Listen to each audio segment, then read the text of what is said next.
Assalamualaikum warahmatullahi wabarakatuh. Waalaikumsalam warahmatullahi wabarakatuh. Sebelum pelajaran dimulai, silakan bikin doa terlebih dahulu.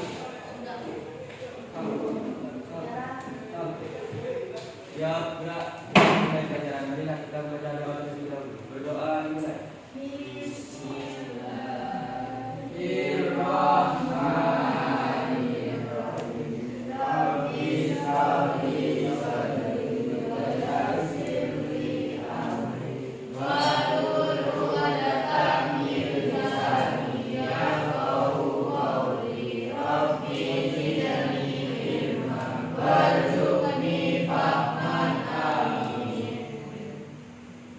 Absen dulu ya. Ya, Abil,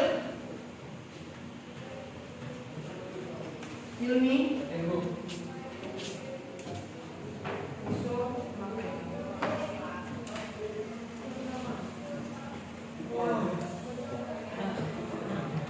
ini yang dapat surat dari Yesus siapa?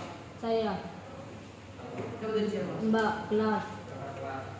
Kelas. Ya. Enggak, bukan. Kelihatan Pak tulisannya. Kalian pasti ada masalah ya? Ajaran kerja ini, Bu.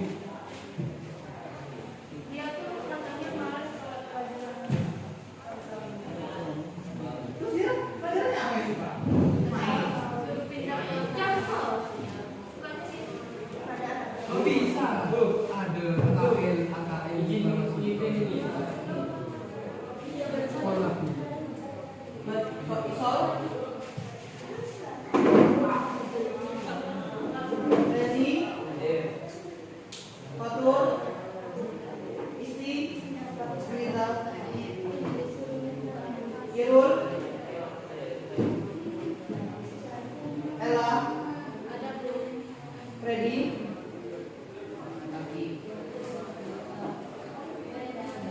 Mahmud. Putri.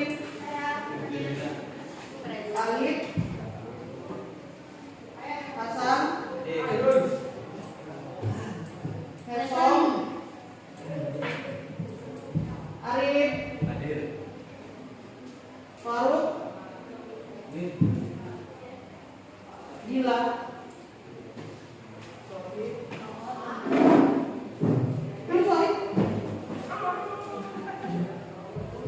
Ini dapat dari mana juga?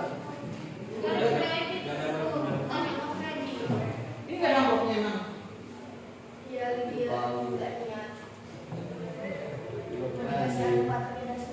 Iya.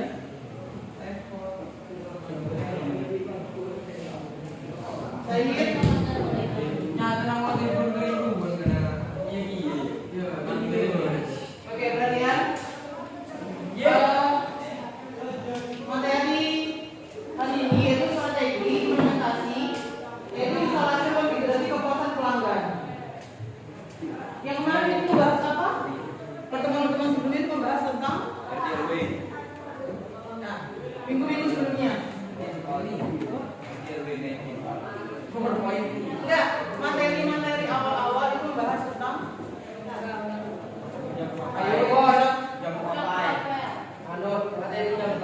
job profile. Ingat, yang dibahas itu job profile. Job profile itu apa? Job profile itu tentang pekerjaan, profesi. Hubungannya sama kepuasan pelanggan itu apa? Hubungan sama kepuasan pelanggan itu apa?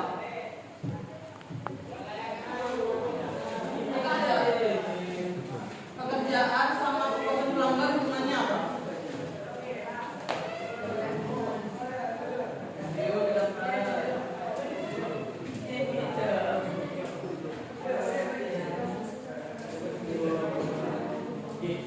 Gak ada yang tahu? Gak ada yang tahu? Sebuah profesi, kalian ini aja deh. Kalau kalian melayani pelanggan, terus pelanggannya nggak puas akan layanan kalian, apa yang terjadi?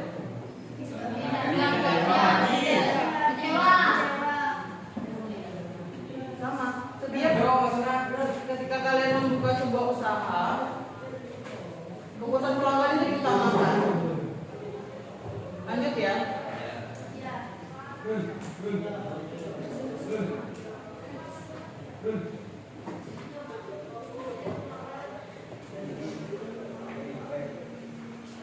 Di sini jelaskan bahwa kalau yang berdiri kelihatan apa enggak? Kelihatan enggak?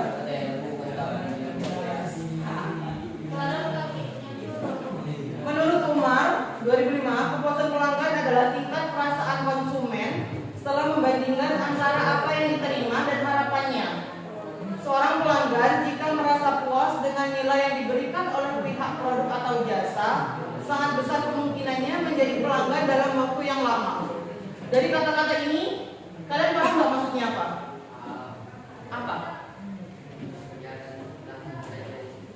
Gimana? Kelas?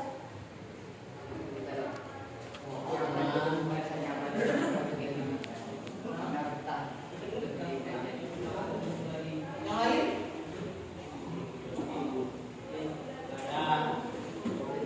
Yang lain? Yang lain?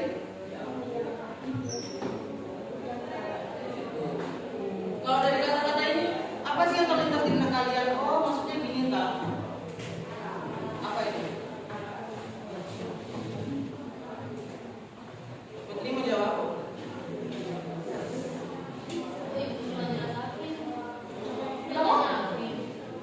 Bapak tadi dibacakan. Dari kata-kata itu, apa yang kalian tersirat di benaknya? Masa nggak bisa memahami? Kepuasan pelanggan, tingkat perasaan.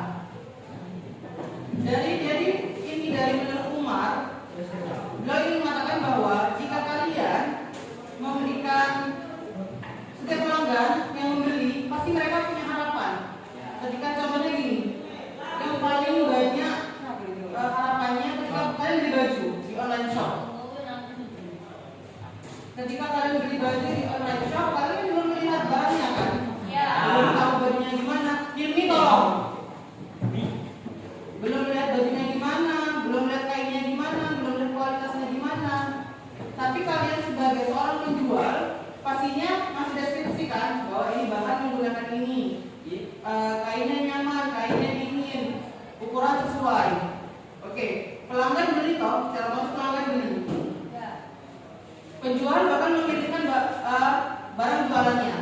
Tapi ketika barang yang kalian jual sampai ke pelanggan tidak sesuai ekspektasi mereka, tidak sesuai dengan apa yang kalian deskripsiin, pelanggan bakal beli ke toko kalian lagi atau enggak? Nah, itu. Jadi ketika kita membuka usaha ingin menjual, kepuasan pelanggan itu harus kalian cermati juga. Jangan hanya asal menjual barang, asal ya udahlah yang penting layu. Jadi kalian diusahakan apa yang kalian jual, apa yang kalian deskripsikan itu sama dengan barang yang nyata. Jangan barangnya dibilang bagus tapi hasilnya kayaknya tipis. Itu membuat pelanggan tidak percaya dengan toko kalian sendiri nantinya. Oke? Kemudian di sini ada 4 indikator pengukur kepuasan pelanggan. Yang pertama itu adalah melalui keluhan dan saran. Kalian pernah nemu nggak di toko-toko yang ada itu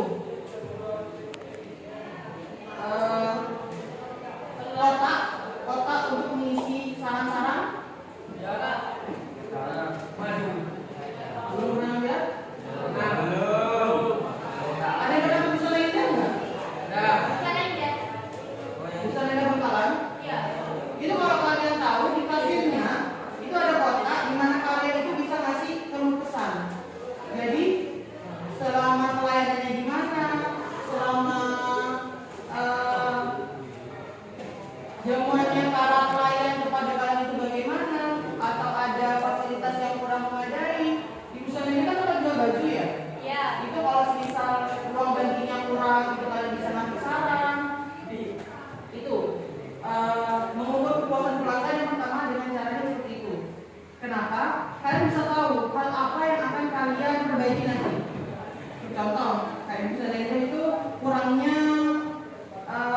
ruang backing. orang. Itu pemilik perusahaan bisa menambah ruang ganti tersebut agar apa? Agar kalian para pelanggan nyaman, nggak menunggu terlalu lama buat ganti baju, seperti itu. Lanjut yang kedua, menyewa jasa ghost shopping. Ghost shopping. Di sini dijelaskan bahwa ghost shopping adalah salah satu cara memperoleh gambaran kepuasan pelanggan dengan cara memperkerjakan beberapa orang atau ghost shopper untuk menjadi atau bersikap sebagai pembeli atau pelanggan potensial produk perusahaan dan pesaing perusahaan. Maksudnya paham nggak? Ya. Jadi orang ini sengaja disuruh oleh perusahaan untuk berpura-pura menjadi pelanggan, menjadi pembeli. Di perusahaan ini kan ketika yang pertama kalau pesan saran gitu, ya kalau ada orang yang naruh, ya kalau ada yang orang ngasih sarannya. Kalau nggak ada, kan kita butuh itu loh, update di setiap toko. Masa tokonya gitu-gitu aja dari zaman modern sampai modern. Pasti udah ada perubahan. Entah itu interiornya, entah itu pelayanannya, entah itu bentuk barang-barangnya. Jadi jasa ghost shopping ini diperlukan untuk menentukan kepuasan pelanggan. Oke? Kemudian yang ketiga, analisis mantan pelanggan. Maksudnya analisis mantan pelanggan itu apa? Mantan pelanggan. Jadi mantan pelanggan jangan kalian ketika kalian punya perusahaan langsung ditinggal gitu aja kayak, oh yaudah dia nggak balik, ya udah. Kalian harus cari tahu, kalian bisa konfirmasi. Misal kalian baru buka usaha nih, terus ada teman dekat kalian beli, terus teman dekat kalian tuh kayak nggak mau balik lagi, tanya ini. Alasannya kenapa? Apa yang kurang dari produk kami?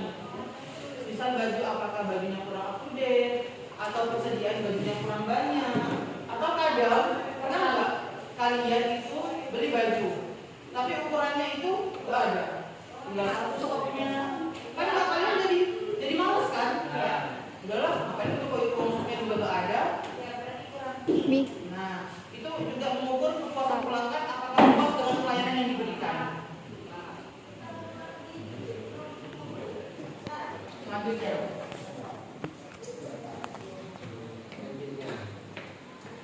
survei kepuasan pelanggan ini yang terakhir itu contohnya dengan cara ketika kalian menjadi seorang manajer mungkin ya, kalian bisa sidak langsung ke tokonya. Ayo taruh duduk, sidak tokonya dengan cara apa? Mungkin kalian bisa langsung wawancara salah satu pelanggannya. Di sini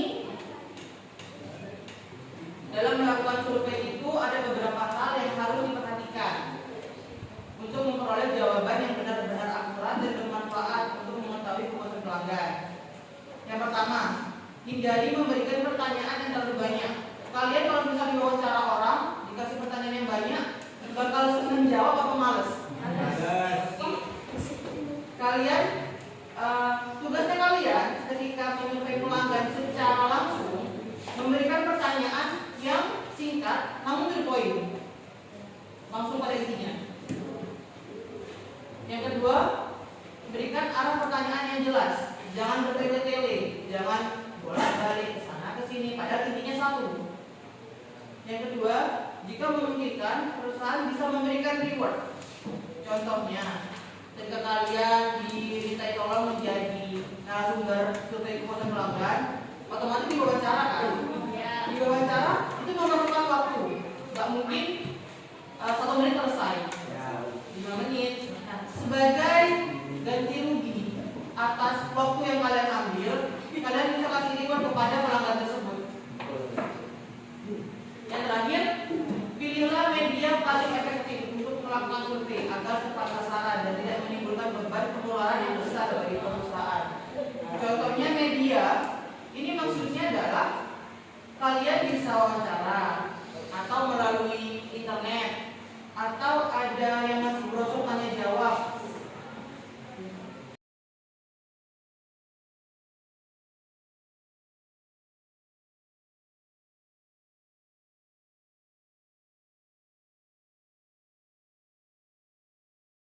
Oke. Paham ya? Itu adalah 4 indikator untuk kalian mengetahui survei kepuasan pelanggan kalian. Apa aja yang pertama? Bos. Kepuasan. Yang pertama?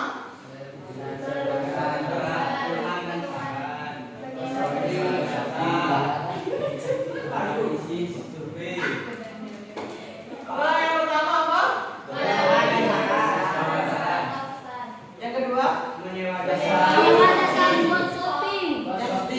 Yang ketiga? Analisis mantan Yang keempat? survei kepuasan pelanggan. Oke.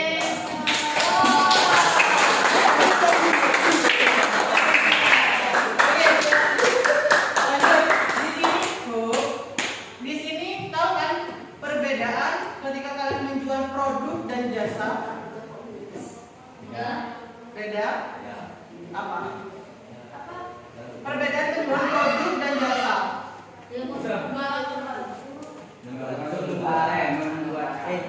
Kalau jasa? Kalian. Kalau itu kalau kalian menjadi orang yang bikin ini termasuk jual apa? Jasa.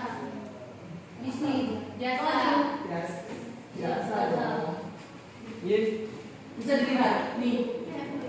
Dari ini apa namanya? Ini bikinnya di mana ini? PowerPoint. Dari 2 PowerPoint ini, yang kalian lihat apa perbedaannya?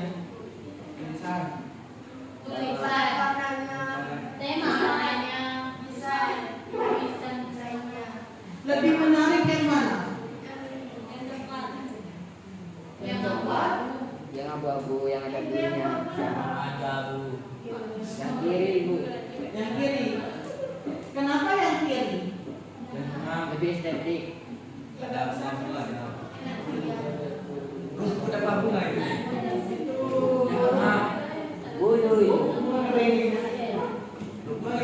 Kalau dilihat ini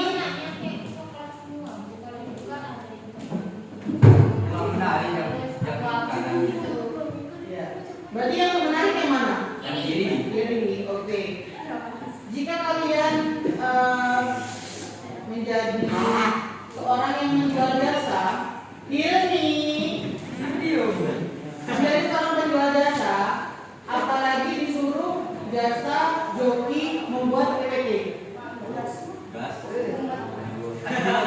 Kalian berpikiran ekspektasi kalian PPT kalian akan sebagus yang kanan atau yang kiri? Mana ada? Yang mana? Oke, yang kiri. Karena apa? Itu lebih bagus. Yang kanan itu hanya menggunakan template dari PPT sendiri. Kalau yang kiri, aslinya di situ ada gambarnya. Jadi orang yang membuat PPT itu asal mereka memberikan keahlian dia dalam membuat PowerPoint. Oke, kemarin sudah kan belajar PowerPoint? Yang sudah Microsoft Office itu belajar apa? Microsoft Office itu ada berapa? Ada 3. Apa aja? Resi, taruh. Microsoft Office ada berapa? 3. Apa aja? Yang waktu bukunya jelasin itu apa? Power. Kemudian yang sama berapa? Yang mana?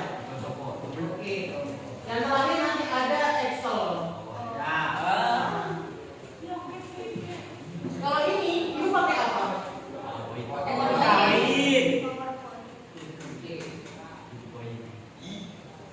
Nah, di sini ada strategi yang dapat diterapkan untuk melakukan usaha pengusaha. Ada 2, ofensif sama defensif. Ada yang bisa bantu baca ini nggak? Ayo, baca yang ofensif. Ofensif strategi akan menarik perhatian penonton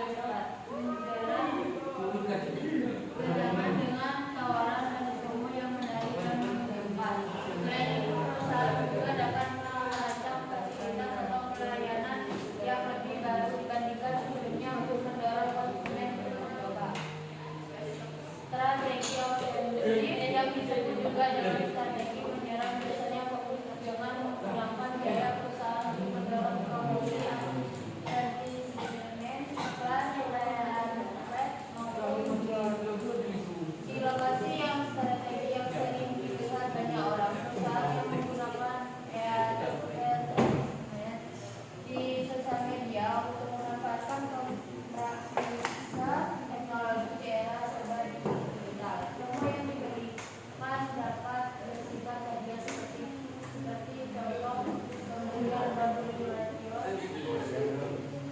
sebanyak berapa rupiah mendapatkan gratis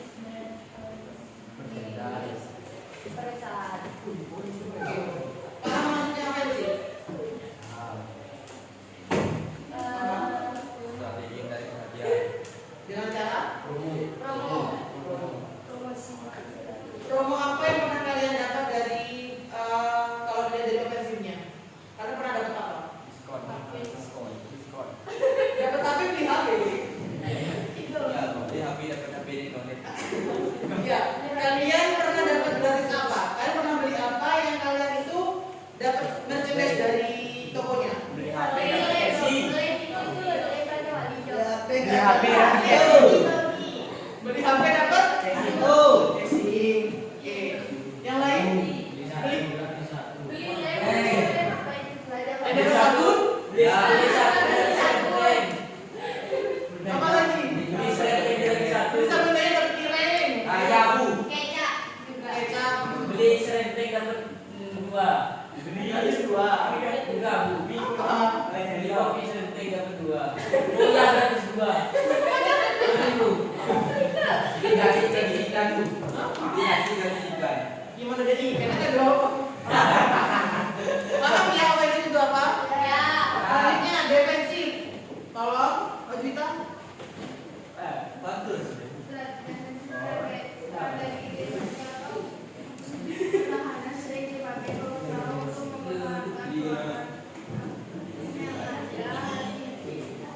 Itu dilakukan dengan cara meningkatkan pelayanan dan fasilitas untuk melakukan strategi definisi dalam melakukan secara khusus memberikan souvenir bagi pelanggan yang sedang konversi.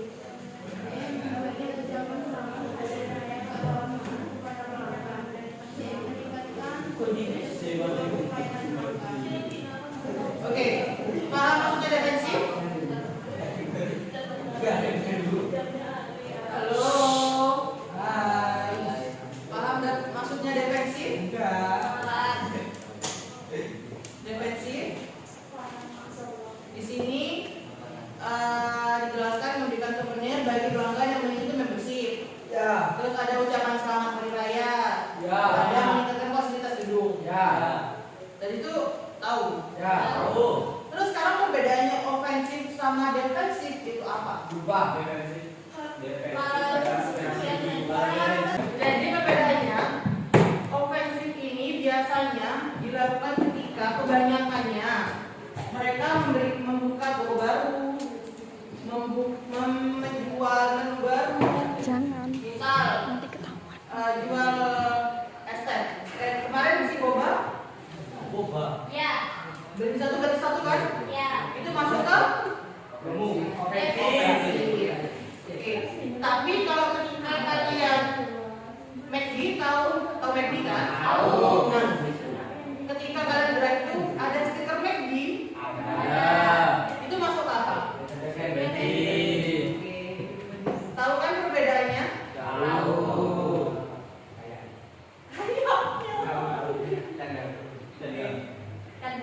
Jadi itu adalah salah dua cara agar usaha kalian itu tetap berlangsung lama. Enggak yang pertama awalnya legit tiba-tiba hilang terus. Itu gimana cara kalian itu untuk mempertahankan pelanggan? Oke. Tadi oke diulang ya. Ya. Ini kan kebutuhan pelanggan ada apa aja? Ada berapa? Yang pertama, yang kedua, yang ketiga,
Misal ini, itu ada gambar di atasnya, ada pernak-perniknya. Kalian gunakan itu. Kemudian gunakan animasi. Ya, udah diajarin kan sama Bu Titi yang kemarin? Nggak masuk. Kalau ada yang masuk silakan tanya teman-temannya. Bisa dipahami tugasnya? Isinya apa, Bu? Isinya itu terserah kalian. Mau diisi judul sama poin aja, tapi dibuat jalan, dibuat animasi, itu gak apa-apa.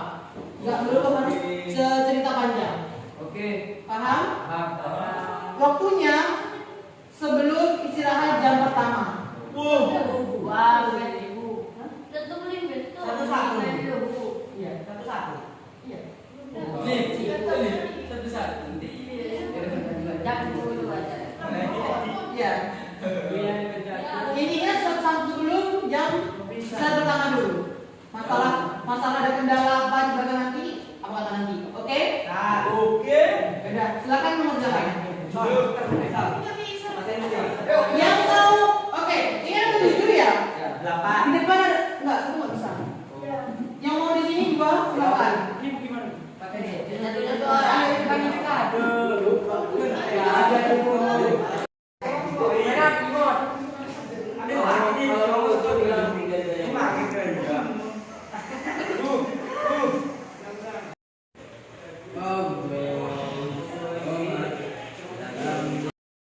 Baik, sekian pembelajaran hari ini. Semoga kalian semua dapat manfaatnya. Pelajaran hari ini bisa digunakan buat kedepannya.